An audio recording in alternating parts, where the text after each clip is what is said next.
Hezbollah has confirmed the death of its leader Sheikh Hassan Nasrallah after Israel claimed responsibility for killing the 64-year-old in an airstrike on Beirut.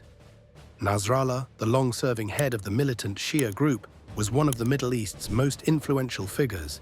He had remained out of public view for years due to the threat of assassination by Israel. On September 28, the Israeli military announced they had successfully targeted him in a strike on the Lebanese capital. The assassination of Nasrallah marks a significant escalation in the conflict between Israel and Hezbollah.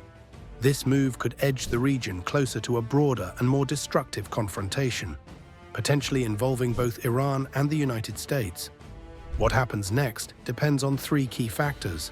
Hezbollah is reeling from multiple setbacks, including the assassination of over a dozen senior commanders, the disruption of its communication systems, and the destruction of its weapon stockpiles. According to experts, the loss of Nasrallah could destabilize Hezbollah and force a shift in its strategies. However, any hopes that Hezbollah might surrender or seek peace are likely unrealistic.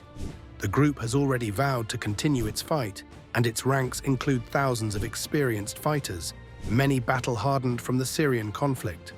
Hezbollah still possesses a formidable missile arsenal, including long-range precision weapons capable of striking major Israeli cities like Tel Aviv. If Hezbollah resorts to launching a large-scale missile attack, Israel is expected to retaliate with severe force, potentially targeting Lebanon's infrastructure or even extending its strikes to Iran. The loss of Nasrallah is a significant blow to Iran, Hezbollah's main backer, and Tehran has announced 5 days of mourning in response.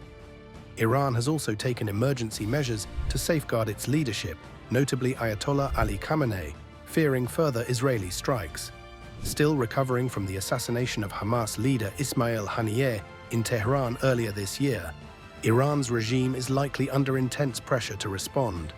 Iran could direct its network of allied militias across the Middle East, including the Houthis in Yemen and factions in Syria and Iraq, to ramp up attacks on Israeli and US targets. However, any Iranian response is expected to be carefully calibrated to avoid triggering an all-out war, which Tehran knows it cannot win. Israel's continued military campaign shows no signs of slowing, despite calls for a 21-day ceasefire from several nations, including the US. Israel's military seems determined to press its advantage, aiming to neutralize Hezbollah's missile capabilities. However, without Hezbollah's surrender, an unlikely outcome, Israel may need to launch a ground invasion to eliminate the threat.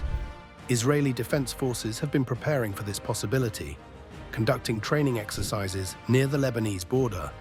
Yet, such an incursion could lead to a prolonged and costly conflict, as Hezbollah has spent nearly 2 decades preparing for a future war with Israel. While entering Lebanon may be straightforward, extricating Israeli forces could take months, mirroring the drawn-out battles seen in Gaza.